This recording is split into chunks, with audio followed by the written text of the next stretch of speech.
Assalamualaikum warahmatullahi wabarakatuh. Ketemu lagi dengan channel CC Karoliani. Kali ini kita akan membahas latihan soal PJOK PPBK 2021, kompetensi teknis, persiapan seleksi tahap 3, kunci jawaban dan pembahasannya. Marilah kita menuju ke nomor 1. Rumusan masalah dalam PTK berikut yang mana paling tepat disebut sebagai rumusan masalah PTK? A. Apakah pengaruh permainan peran dapat meningkatkan keaktifan siswa kelas 11 SMA Negeri 2 Boyolali? B. Bagaimana cara meningkatkan kemampuan siswa dalam mengajukan pertanyaan melalui metode tanya jawab dalam pembelajaran bahasa Indonesia kelas 11 IPA 2? C. Mengapa siswa SMA Negeri 2 Boyolali selalu menjadi juara dalam berbagai perlombaan nasional? D. Bagaimana cara menggunakan alat peraga yang berasal dari lingkungan sekitar sekolah? Pembahasannya, menurut Suyanto dan Sukarniana, dalam rumusan masalah PTK ada beberapa petunjuk yang digunakan sebagai acuan, yaitu 1. Masalah hendaknya dirumuskan secara jelas dalam arti tidak mempunyai makna ganda dan pada umumnya dapat dituangkan dalam kalimat tanya. 2. Rumusan masalah hendaknya menunjukkan jenis tindakan yang akan dilakukan dan hubungannya dengan variabel lain. 3. Rumusan masalah hendaknya dapat diuji secara empirik, artinya dengan rumusan masalah itu memungkinkan dikumpulkannya data untuk menjawab pertanyaan tersebut. 4. Kata tanya yang digunakan untuk membuat rumusan masalah PTK adalah kata tanya apakah dan kata tanya bagaimana. Kata tanya apakah mempunyai jawaban yang singkat yang cenderung merujuk pada jawaban ya atau tidak dan lebih cocok digunakan untuk penelitian kuantitatif.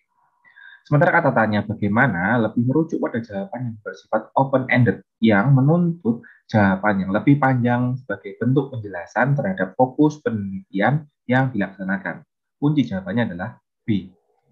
Bagaimana cara meningkatkan kemampuan siswa dalam mengajukan pertanyaan melalui metode tanya jawab? Nah, metode tanya jawab variabel dalam pelajaran bahasa Indonesia. Lanjut kita ke nomor 2.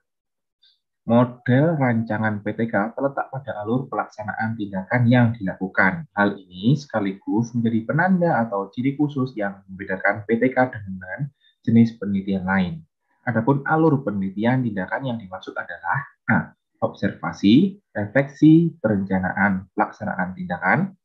B. Refleksi, perencanaan, pelaksanaan tindakan, observasi. C. Perencanaan, observasi, pelaksanaan tindakan, refleksi. D. Perencanaan, pelaksanaan tindakan, observasi, refleksi. Pembahasannya, secara umum, penelitian tindakan kelas PTK terdiri atas beberapa siklus atau pengulangan dari siklus. Setiap siklus terdiri dari 4 langkah, yaitu 1. Perencanaan, 2. Pelaksanaan, 3. Pengamatan observasi, dan 4. Refleksi.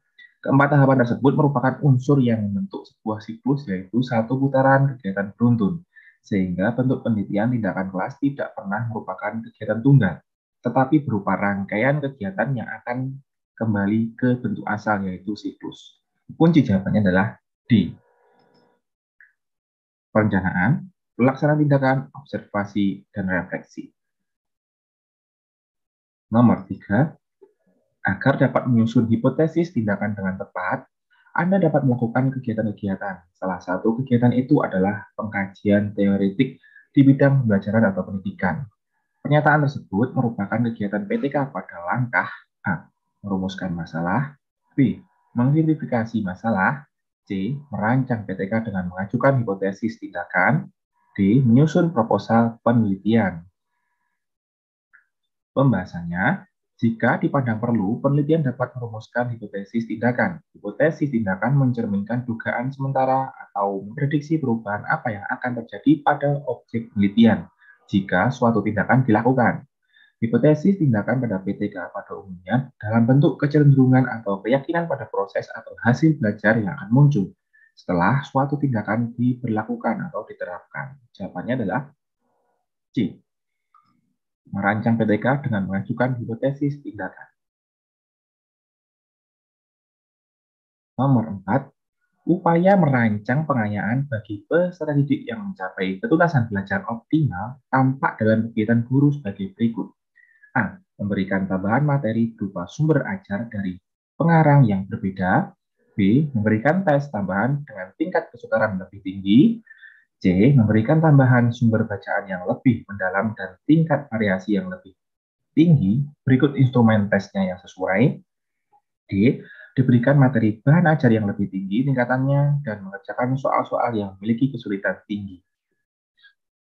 Pembahasannya, upaya merancang pengayaan bagi peserta didik yang mencapai ketuntasan belajar optimal tampak dalam kegiatan guru adalah diberikan materi bahan ajar yang lebih tinggi tingkatannya dan mengerjakan soal-soal yang lebih sulit. Nah, ini biasanya untuk pengayaan setelah kita melakukan ulangan atau ujian.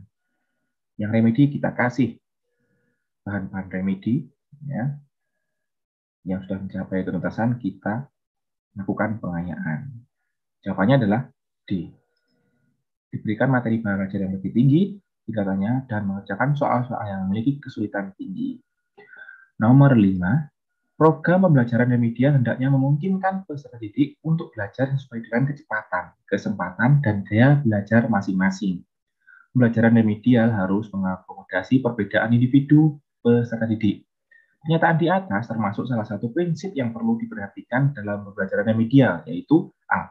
Fleksibilitas, B. Interaktif, C. Adaptif, D. Kesinambungan. Pembahasannya, ada beberapa prinsip yang perlu diperhatikan dalam pembelajaran remedial sesuai dengan sifatnya sebagai pelayan khusus. Antara lain, 1. Adaptif. Setiap peserta didik memiliki keunikan sendiri-sendiri. Oleh karena itu, program pembelajaran remedial hendaknya memungkinkan peserta didik untuk belajar sesuai dengan kecepatan, kesempatan, dan gaya belajar masing-masing. 2. Interaktif. Pembelajaran remedial hendaknya memungkinkan peserta didik untuk secara intensif berinteraksi dengan pendidik dan sumber belajar yang tersedia. 3. Fleksibilitas dalam metode pembelajaran dan penilaian sejalan dengan sifat keunikan dan kesulitan belajar peserta didik yang berbeda-beda. Maka dalam pembelajaran remedial perlu digunakan berbagai metode mengajar dan metode penilaian yang sesuai dengan karakteristik peserta didik. 4. Pemberian umpan balik. Sesegera mungkin umpan balik berupa informasi yang diberikan kepada peserta didik mengenai kemajuan belajarnya perlu diberikan sesegera mungkin. 5. Kesinambungan dan ketersediaan dalam pemberian pelayanan. Program pembelajaran reguler dengan pembelajaran remedial merupakan satu kesatuan. Dengan demikian, program pembelajaran reguler dengan remedial harus berkesinambungan dan programnya selalu tersedia agar setiap saat peserta didik dapat mengakses sesuai kesempatan masing-masing. Kunci jawabannya di sini adalah C. Adaptif. Nomor 6.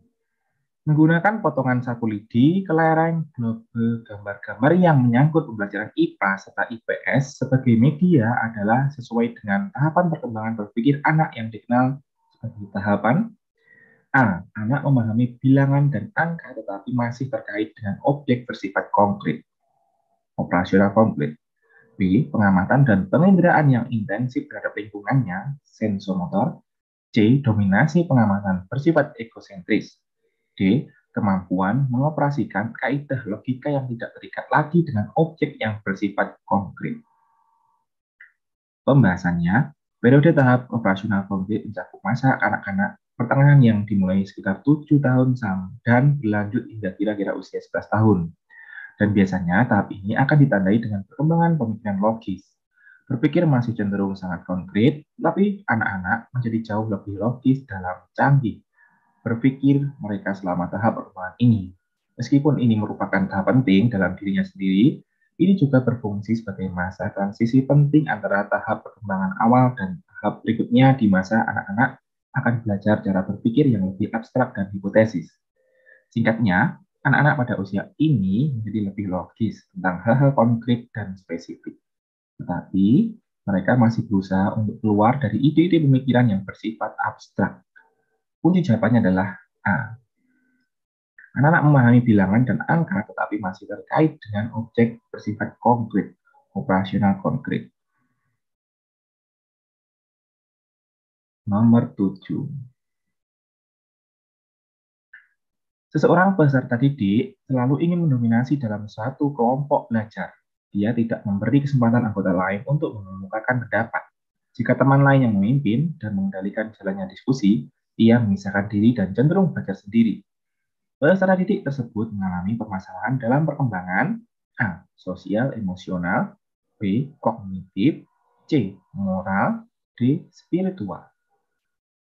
Pembahasannya, dari definisi-definisi yang telah dijelaskan para ahli, dapat disimpulkan bahwa perkembangan sosial emosi adalah suatu proses belajar menyesuaikan diri untuk memahami keadaan serta perasaan ketika berinteraksi dengan orang-orang di lingkungan, baik orang tua, saudara, teman, sebaya, atau orang dewasa. Kunci jawabannya adalah A. Sosial emosional. Nomor 8.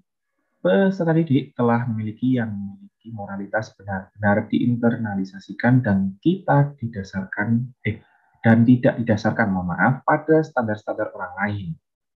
Dia mengenal tindakan moral alternatif, menjajaki pilihan-pilihan, dan kemudian memutuskan berdasarkan suatu kode moral pribadi.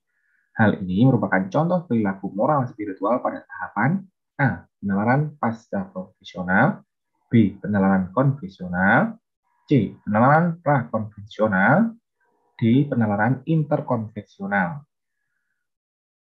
Pembahasannya, penalaran pasca konvensional adalah tingkatan yang tertinggi dalam teori konkret. Anak atau remaja menyadari adanya jalur moral alternatif, mengeksplorasi pilihan ini, kemudian memutuskan berdasarkan kode moral personal. Tahap 5, kontrak atau utilitas sosial dan hak individu. Anak atau remaja menganggap nilai, hak, dan prinsip lebih utama daripada hukum. Tahap 6, prinsip etis universal adalah tahapan tertinggi dalam perkembangan moral menurut Kaufman. Seorang telah mengembangkan moral berdasarkan hak asasi manusia. Ketika menghadapi pertentangan antara hukum dan hati nurani, seseorang itu pasti lebih mengikuti hati nuraninya, meskipun itu beresiko. Kunci jawabannya adalah A. Penalaran pasca konvensional. Nomor 9. Individu memandang apa yang diharapkan oleh keluarga, kelompok, masyarakat, dan bangsa, serta setia mendukung aturan sosial bukan hanya untuk ketenangan, tetapi didasari sebagai sesuatu yang berharga. Pernyataan tersebut merupakan tahapan perkembangan moral A. Prakonvensional, B. Konvensional, C. Pasca konvensional, D. Interkonvensional. Pembahasannya, penalaran konvensional adalah tingkatan kedua atau menengah dari penalaran moral dalam teori perkembangan Colbert. Pada tingkatan ini, anak melakukan sesuatu tetapi sesuatu itu telah ditetapkan oleh orang lain, misalnya orang tua atau pemerintah. Jawabannya adalah B. Konvensional. Nomor 10. Memaksimalkan kegiatan ekstrakurikuler, melakukan rekreasi dengan guru, dan melakukan kegiatan formal, informal lainnya, memiliki fungsi untuk mengatasi kesulitan belajar dalam hal A. Mengemukakan gagasan, B. Mengaktualisasikan diri, C. Menciptakan hubungan yang baik, D. Menformulasikan tindakan. Pembahasannya di sini adalah penciptaan hubungan baik antara guru dan siswa. C ya. Lanjut kita ke nomor 11. Seorang peserta didik merasa kurang bersemangat pada jam usai pembelajaran. Dia bahkan lebih senang tinggal di sekolah sampai sore. Petugas kebersihan sekolah sampai menyuruhnya pulang karena matahari hampir tenggelam. Peserta didik tersebut dicurigai memiliki hambatan pengembangan potensi berupa faktor A. Intelijensi dan kognitif, B. Budaya dan kebiasaan, C. Keluarga dan lingkungan masyarakat, D. Emosional dan kepribadian. Pembahasannya, perkembangan peserta didik merupakan hal yang penting untuk diperhatikan. Perkembangan harus berjalan ke arah yang lebih baik, tetapi pada kenyataannya tidak semua perkembangan dapat berjalan sesuai dengan optimal sesuai dengan yang diharapkan. Faktor penyebab perkembangan anak dari luar, faktor-faktor ini dapat diuraikan sebagai berikut. Makanan, iklim, kebudayaan, ekonomi. Kedudukan anak dalam lingkungan keluarga. Jawabannya adalah C. Keluarga dan lingkungan masyarakat. Ini adalah faktor dari luar. Nomor 12, seorang peserta didik mampu mendengarkan informasi yang disampaikan oleh guru, tetapi pada saat ditanya, ia tidak mengerti apa yang ia dengar. Peserta didik tersebut mengalami kesulitan atau gangguan belajar dalam hal A. Kesulitan akademis, B. Gangguan simbolik, C. Gangguan non-simbolik, D. Gangguan sosial. Pembahasannya, gangguan simbolik adalah ketidakmampuan anak untuk dapat memahami suatu objek sekalipun ia tidak memiliki kelainan pada organ tubuh. Kunci jawabannya adalah B. Gangguan simbolik. Nomor 13. Teori ini memandang belajar sebagai hasil dari pembentukan hubungan antara rangsangan dari luar, stimulus, dan balasan dari siswa, respons yang dapat diamati. Semakin sering hubungan antara rangsangan dan balasan terjadi, maka akan semakin kuatlah hubungan keduanya. Teori belajar yang dimaksud adalah A. Behaviorisme, B. Humanistik, C. Sibernetik, D. Konstruktivisme. Jawabannya adalah behaviorisme. A. Di hubungan antara rangsangan dan respon. Nomor 14.